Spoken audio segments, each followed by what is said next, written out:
Hello, and here we are with Matt Simpson. Let's just dive in. Matt, there's no one that knows you better than you do. So why don't you introduce yourself? And can you tell us what your superpower is? Ooh, great question. Yeah, so I'm Matt, everybody who's listening.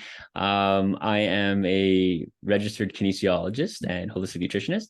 And basically, what my superpower is, or before I dive into the superpower, I guess I should tell you what I do. So, or what I'm currently doing. So, I'm helping a lot of people when they think of kinesiology as only like movement based or exercise based, which I do a lot of. But I do, my passion is really on actually communicating with others and getting to see with others like what their superpower is. So it's so funny that you brought that up, actually.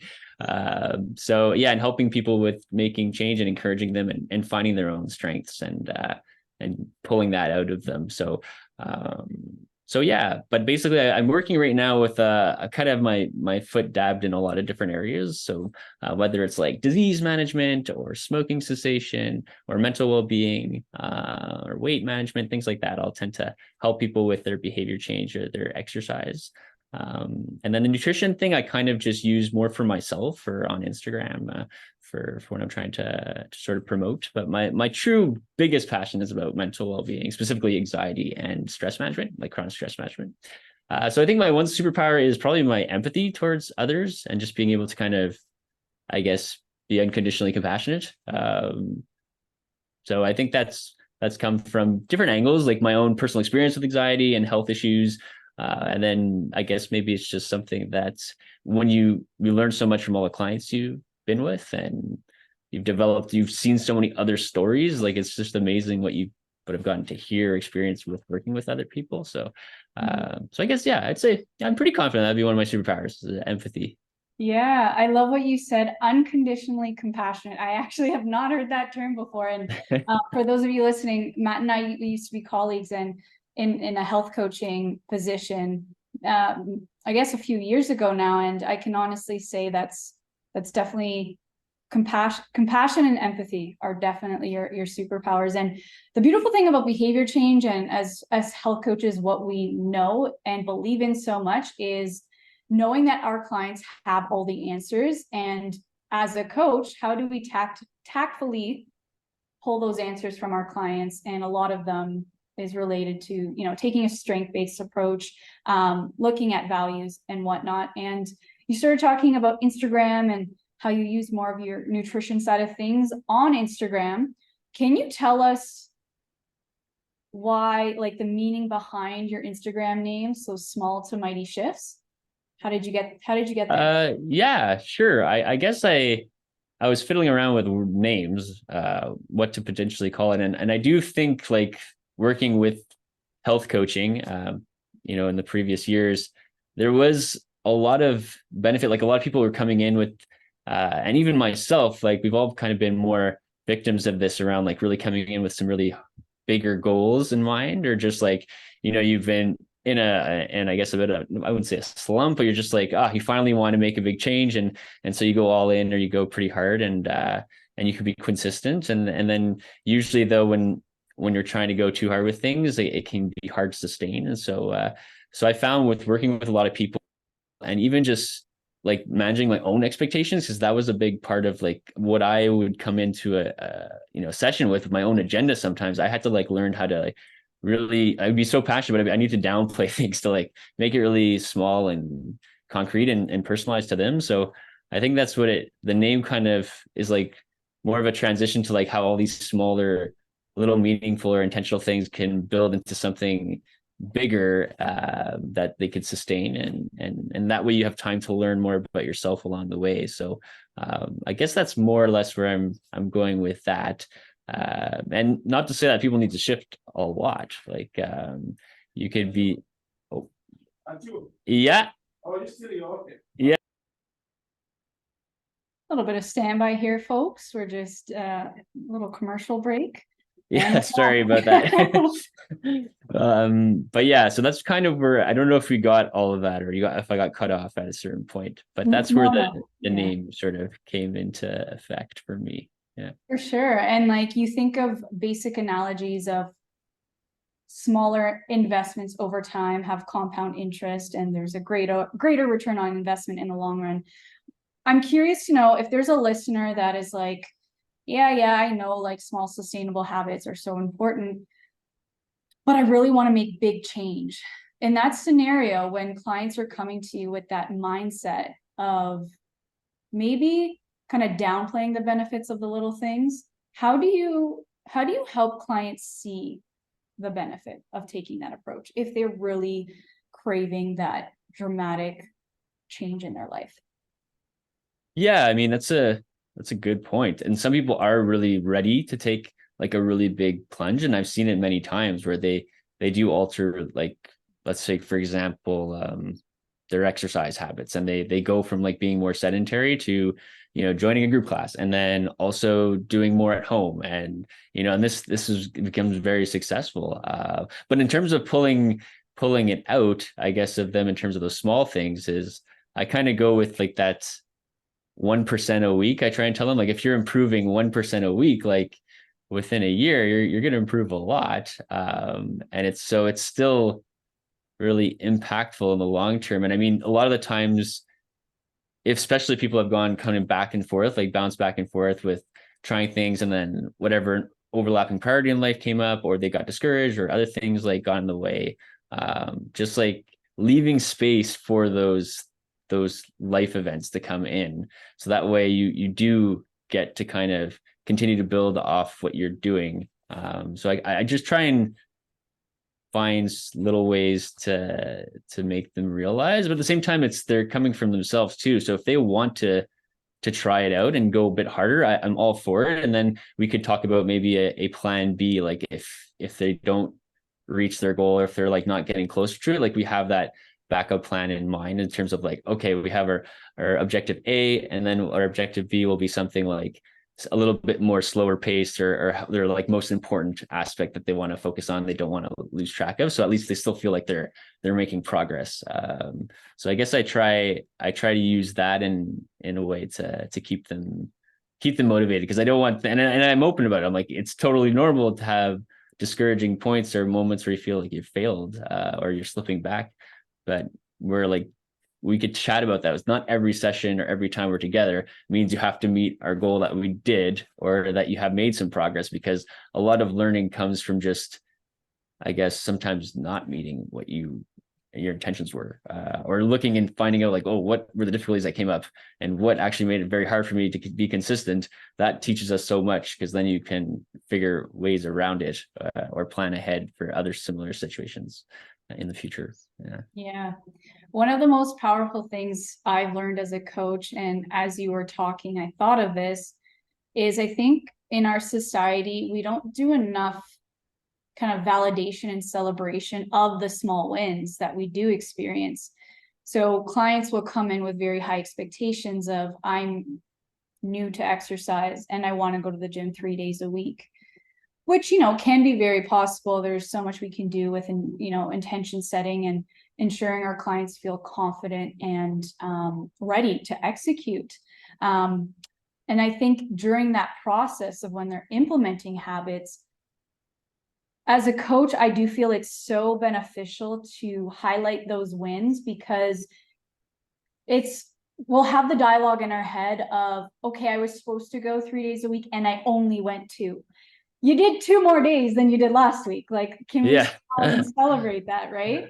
For sure. So I do feel like a lot of it is helping our clients manage the expectations and kind of the standards that they set for themselves, and also know that it's so important to make it a point to celebrate what they're doing well, because so often we just focus on what we've failed at, or made a mistake, or fell short. And we know from a behavior change perspective how that can be detrimental, right? Oh yeah, for sure. I mean, I think that you nailed a lot of that for sure. It's like, we need to celebrate more often. But I know, and it's normal, our brains are more like, the automatic sort of thoughts tend to be more negative. Like, that's just part of the human brain. Like, that's what often happens. So, it's, I think, normalizing too, that a lot of our thought patterns most people thought patterns, there are some commonality around doubt and like being hard on ourselves and so I think in being intentional with actually like, hey, what did I do well? Or what's one thing that I could be proud of, even if you feel like the whole day was not what you wanted to do, like there's usually something you could kind of be self-compassionate towards yourself about, or that you did better than you thought, or that you're proud of. And you're right, it's like that's almost like a habit. You're training your brain to look for some good things too each day. I think that's a really strong thing that you mentioned there, that we don't do enough of as human beings. Yeah, I was listening to a podcast and they were talking about tough love needs to die. Like we need to start practicing more self-kindness and self-compassion. And Yeah. when you're working with clients, like how do you coach clients to offer themselves more of that? What does that look like?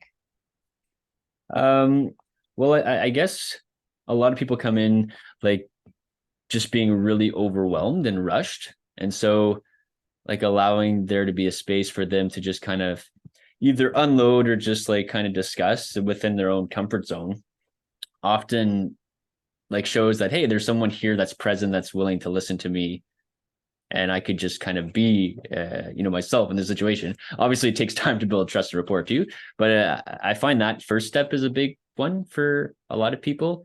And so just giving them that space and then looking for small ways to like pull out strengths, or within that conversation when they're telling me about certain situations, I'll try and reflect or pull in something that they said about something that happened, and kind of redirect that strength back to them to try and show them that, hey, listen, you're doing better than you thought, because a lot of people will come in and think that this is going, it's not going well, I didn't go exercise 3 times a week, or I didn't prepare any of my meals, and so I had to eat out like 5 times this week. Well, hey, maybe you ate out, but you did choose foods that made you feel pretty good, and you decided to go with some protein and salad or even some fries, but at the end of the day, like you felt better. And that's what we want to look at too. It's not just like what things you're doing, but how those things are making you feel, because that's at the end of the day, everybody wants more peace of mind and more joy in life. So I think that like connecting the behavior to how it makes you feel is really, really important. But also just finding ways, whether it's little strategies to kind of, whether it's affirmations or time to just breathe or mindfulness or different things that the client may be open to, that's a bit more reflective in nature, and that's even neutral. Like if they're not necessarily ready to be self-compassionate, just being more neutral with their actions, like not beating themselves up and just being more like, oh, okay, yeah, noticing that I didn't do as much today, that's okay, that kind of thing is also a good stepping stone, I find, for people that are more hard on themselves. I mean, I'm pretty hard on myself, despite being compassionate, but trying to find those little ways to do that for myself too. Yeah. Yeah, I feel like a lot of people, and this is why I love coaching, they don't really have spaces where someone is reflecting back to them how well they're doing. So being able to create a safe space for a client to allow them to allow that sharing space where they can express what they feel like their progress looks like, and for us to be able to reflect back and say, hey, let's validate. I know this feels so small. I need you to know, like, this is something that is moving you in a more helpful direction. And I feel like not everyone has that. And I'm curious to know, because I can see this work really lights you up, Matt, like when it comes to mental health, nutrition, movement. Can you tell us, like, why are you so passionate about this? It's a good question. I think part of it was probably, growing up, I was really into exercising and I wanted to, be excellent. I always had this desire to be excellent at things.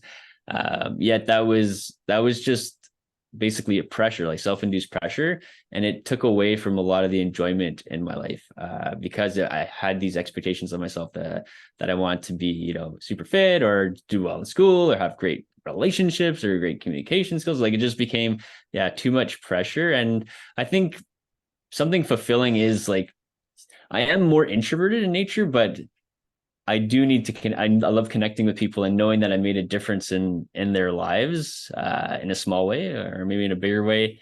Definitely like when I had those opportunities in school or whatnot, that then I realized like, wow, I'm really interested in like learning more about people and behaviors and what makes them, motivated or not even motivated, but just like, I guess, really excited to their day-to-day things. So I guess it's a combination of like my own personal struggles with things, with my own health and like mental health, physical health, and then also just seeing the benefit in helping others is something that just kind of continuously grows. Now there is the flip side where I've had like some caregiver fatigue from just because I'm quite passionate, I like naturally put in a lot for each client, and then it's like, oh, okay, that's where that self-reflection is coming. Like I need to like tone things down or reconnect with people around me or just like take a break. It's okay not to learn about everything right away. Like I can go exercise for myself or do something for myself and not have to worry about anything. So I think there is that, which has also been very helpful in teaching me like find more balance in my professional and like personal life, basically. Yeah, absolutely. I feel like a lot of us who get into healthcare are driven by our own stories, Yeah. with mental health, physical health. And um, once we experience those benefits of taking care of ourselves in a different way, you're like, this is actually really cool. And I want more people to feel this way. How can I make that possible? And this is like how we dive into the work of going to school, whether it be kinesiology, nutrition, dietetics, psychology, and you become so entranced with it and you want to share your message with the world. With your entire journey, personal and professional, what is something you can say that you're very proud of that you've been able to work towards, accomplish in your journey? Great question again. I guess would be, considering I do have anxiety, like I had to push myself a lot of times to, challenge myself and try different things. And I can say that I pretty much did go and push myself professionally or personally as much as I could. Sometimes a little too much, and I needed that self compassion. But more or less, like having those moments, like everything that I've learned from them has really kind of given me that inspiration too to then further help others. But my big, if I were to get more specific, I guess was if I were to get a little more personal, is like my illness with autoimmune disease, like ulcerative colitis I had. So I had to go through like I basically, from a physical perspective, I lost tons of weight. I was very unhealthy and I had to get like life-saving surgery. And so getting over that hump and living with a bit of that disability now, but not letting it impact me. And some days like I completely forget that's happened is I guess something that I really I'm truly proud of myself for, that it hasn't, if anything, it's only provided me more insight on and enjoyment to life. So in the moment I was like, oh my God, well, why is this happening to me? And like I take such good care of my health. How could this be happening? But no, it was all there to teach me something, I think, too. And of course I was very fortunate. I had tons of support from my wife and from my family and friends. So that was huge. I couldn't imagine that with no support. So I guess that's also one reason why I guess I love supporting others too, because there's a lot of people that are a little more isolated, and being there for them can make a big difference. And it's a high for you, like when you've helped someone in any way, it feels great. Yeah. Yeah, absolutely. Thank you for sharing more about your story. I feel when we look at health, I actually had a conversation with someone this morning, like you can't see health, right? You can't always see an autoimmune condition, right? Rheumatoid arthritis, type 1 diabetes, ulcerative colitis, like you can't see health. So with that experience, what did that teach you about health specifically? Yeah, I think that was something for sure. The invisibility, I guess, of health, and even just like the shared experience around everybody does have some form of challenge around their health in some point in their life, or whether it's like a physical disease or a habit of theirs maybe they're not happy about. Like you're right, there's so many different components to health. Just like, and just once again, like coming back to, we're here on this earth, what do we want to get out of it, and like it's like the memories, right, that we're forming that really fuel us, and like how do we ignite other people or our own passions. So I think reframing things and challenging people in a nice way around themselves and maybe what their values are, is something for sure that's really important to health as well. It's not just what you're eating, how much you're exercising, that so on and so forth, like you said. Yeah. Well, you said something earlier in this conversation along the lines of like, we're here to experience joy and happiness, right? And when you think of being able to do that, that really changes our definition of health at the end of the day, because every choice, every decision we make is either going to pull us away from that or towards that. Yeah. When it comes to mental health,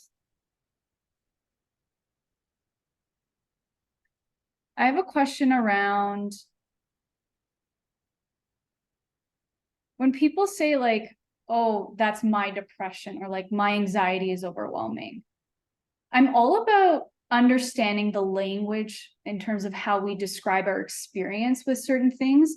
And I'm curious to know your take on this. When we kind of bring that level of ownership of my anxiety, my ADHD, do you find that could be limiting at all in terms of how we relate to our mental health condition? Yeah, I guess it depends. Like, you're right. I think if it's like, if it comes down to your beliefs too, like at the core of it all, it's like, this is like a big label, and it's like, this is I can't get over like these anxious symptoms. Like try and redirect it to like, okay, yeah, I have anxiety, but I'm not anxiety. Like I have other components to me, and I have anxious symptoms that come. But you're not like all encompassing and 100% of the time there. So yeah, I think that could get sometimes people stuck. And I've been stuck sometimes where it's just like back when I was really bad, like it was just like a day in and day out, then the lines do become blurry. And it's like you don't see the other things, or you just like your nervous system's so taxed that you're drained and you can't really think or do much. And that's where you're right. I think getting support and speaking to others and opening up is super important.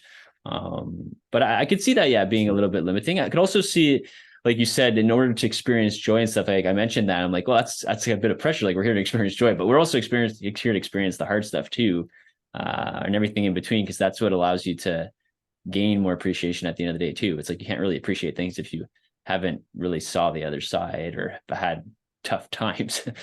So I guess, yeah, I think for sure, like maybe bringing that into conversation. If I notice someone's like repeating like sort of like that I can't mentality, that's sort of being self-limiting for them, that's where maybe working with having a counselor for themselves or a psychologist, and then also with myself, like working on behaviors simultaneously can be nice, because I think we acquire a lot of knowledge, and I know myself, like I was always on the lookout for like, what can I do and all this, and trying to get as much knowledge as I can. But at the end of the day, it's like, what about the applicability? Like you have to try and start doing a bit. And that's where kind of the small steps could be really big for some people that are more just like, I want to acquire knowledge, but I don't have the confidence to do that next step. So I'm not sure if that answers your question a bit more. Yeah. I know it was probably a very weird question to to answer. I wanted to touch on what you said of like, yes, we're here to experience joy and happiness, and there's also those heavier emotions that are intended to be felt because it's a part of the human experience. And we know that when we can actually work through those emotions, that's where growth tends to be, tends to be for the human species. Because if we're constantly happy-go-lucky, not a care in the world, sometimes very difficult for those emotions to offer us wisdom and insight on our own growth experience. So love that you circled back to that one. And when I was talking about my anxiety, my ADHD, my depression, whatever we say, I wonder, the reason why I asked that question is because I wonder, because I used to say I experienced anxiety and depression in the past, and I was on medication. I had the suicide ideation and the panic attacks and all that. And I remember just connecting so much to my anxiety, my depression, that it was like, it's not mine, it's an experience of mine. And I wondered, like, now that I'm in a place where, you know, those are very well managed, I rarely experience symptoms of those mental health conditions. I wonder if I told myself a different story, if I could have coped differently. And that's obviously a small piece of the puzzle. So I wanted, and it sounds like potentially it can. Yeah, I think I'm really glad you did bring that that topic up, and thanks so much for sharing that about yourself. But yeah, totally. I think you're right. We can get really, especially like in those moments, you know, it's 100% real, and it's easy to kind of think that that's like all of us, but it's not. And I think the vulnerability piece amongst other people, like having that ability to share, is huge for so many people, that like destigmatizing anything but mental health as well is starting to really gain more ground. But I think that is really helpful too for a lot of people, just being able to openly share what's going on, and you know, getting some compassion from someone, and some tools to try and open that up for yourself too. Because you're right, your story is like, where's that story coming from?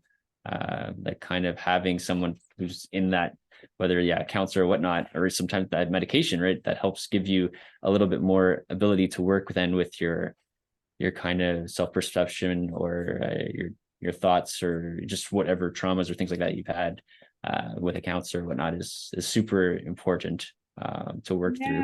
For sure. Yeah. You mentioned something, and I appreciate that. I think over the years I've gotten more comfortable sharing more of my mental health story. There's a therapeutic aspect of being able to do that, and I think it helps people relate to us more. And there's comfort in knowing that. And you talked about specific tools around managing our health, and I want to maybe finish up here talking about, like, if you were to name 3 to 5 tools that anyone listening to this could use to help improve their mental health, what would you recommend? Yeah, I mean, well, I'm a little bit biased because I'm coming from a behavioral perspective, but I would say, like socializing is a big one, and that's actually kind of outside my role. But like having some sort of, even if it's a small support group, or making that effort to get out and just change your environment, is a big one. So it could be some small get-togethers, or just even phone calls or whatnot, just to keep in connection with others. I would say getting outside, you know, even like more doctors are now just like prescribing nature and stuff. Like getting out into nature definitely is quite grounding for the nervous system. So I guess more about the nervous system is finding ways to kind of giving it that time to recover. So, you know, we all have stressors, but more people with anxiety, it's like we're wired like a little bit more intensively with the nervous system. So we have to put in a bit more effort to find ways to ground us, or just tone that down. So that could be things from, you know, breathing to movement to what we eat or what we try and do with our day to day. I know I'm being pretty broad here, but yeah, I would say nature, I guess, getting outside, socializing, changing our mindset around exercise for people with anxiety, not just having, I think high intensity is fantastic. It's just like prepping the body for that. So not necessarily, if you're already experiencing chronic anxiety, you might not want to be doing like HIIT 5 days a week, unless your body feels great off of it and you feel relieved. Like you might have to actually tone it down, or go for just walks, and maybe do some stability training, or work with someone who could give you some options with exercise that are actually going to be more low to moderate intensity. So that way your nervous system has time to recover, but also get a bit stronger. So there's that. And I think routine is something that's a big one as well. It's a big amount, but just looking for small ways, or maybe reflecting on your routine and looking for something that you might want to consider, whether it's maybe eating at more frequent, not frequent, but more regular times or consistent times, or having more of a regular bedtime or getting up time. Not every day of the week because we're human, but like just looking at certain aspects of routine, which someone or a coach kind of looked at with you. And I think the last one for me is probably like laughter, or just if you're comfortable laughing at yourself, or just, laughing in general, that'll really help tone down some fear, at least temporarily. And so I think, surrounding yourself with people that you could either be silly with, or doing hobbies or things that do make you feel good and that you could chuckle quite a bit, that could help too. Yeah, that's awesome. Yeah, I think that's 5. It Like trying was a to handful. So listeners, you Yeah. got a lot to choose from here. I actually really appreciate that you said routine and laughter. Those two I don't hear quite often, from spitfiring a handful of tools that can help us manage our health. So I appreciate that. And I love all of the tools that you mentioned. As we wrap up, Matt, I'd love for you to share if there is one key message you'd like to leave the audience with today that could help support their health, what would that be? One key message. Okay. Let me think here for a second. I know it's not an easy one. Yeah, I mean, one key message is, I guess, well,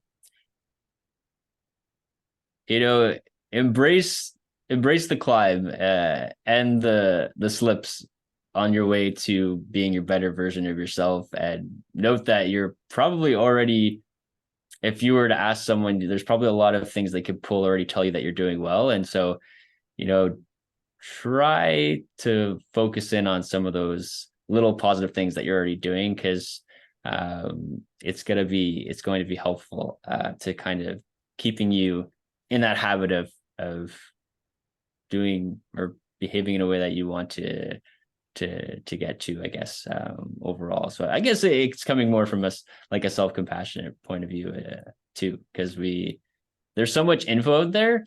So I guess to be more direct with an actual line is like, you're getting tons of advice, but there's nothing more powerful that comes from you, is what I'd like to say.